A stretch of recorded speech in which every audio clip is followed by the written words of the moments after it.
did a million jobs, taxi driving and lots of Michigas. Do people understand that?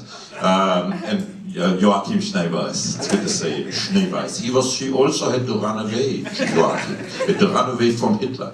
Anyway, he was the first boat person. There he is there. He's an asylum seeker like Mel Gibson. Anyway, but he was the original asylum seeker, Mel Gibson. And I knew Mel Gibson when he was normal. But anyway, he was a fairly normal individual. But what I wanted to say was that it must have been very difficult for my fairly conservative family to understand why I decided to be that crazy and push things right to the edge in the business. And that is because a lot of people don't understand, a lot of people think that the aggression that they see in my character is innate or is, and many journalists can't understand the aggressive behaviour in Austen, but it's called chutzpah. Do people understand that word, chutzpah? This is a Jewish word, and a definition of chutzpah is the little Jewish guy goes to the bank manager, he says, I want to buy this bank. Can you lend me $1.5 billion? The bank manager says, how are you going to pay it back? He says, I won't have to, I own the bank. So that's chutzpah. And that is that is what I do. And unfortunately, many people misinterpret it, particularly journalists, who are not the sharpest bunch, as indicated by my story of reading Gerard this afternoon. He actually believed I was in Queensland an hour ago, about to board a Jetstar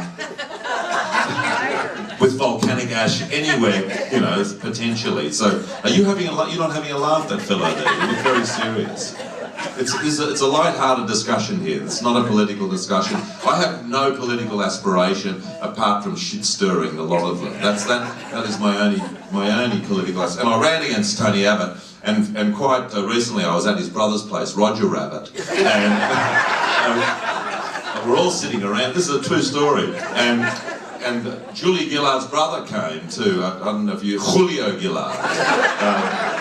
Who's been teaching her to speak Spanish, because anything would be better than that, the way she speaks. I would love to see her come out and say, Buenos dias.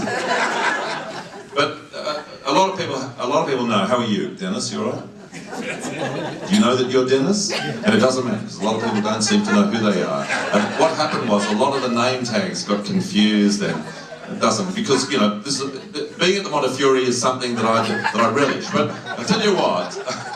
It's great when people are confused. Anyway, that's a good audience. You look very confused, that woman. It's just a comedy show. It's nothing, it's not serious. But am I doing the right thing here, Gerard? But it doesn't matter. But it's a beautiful place.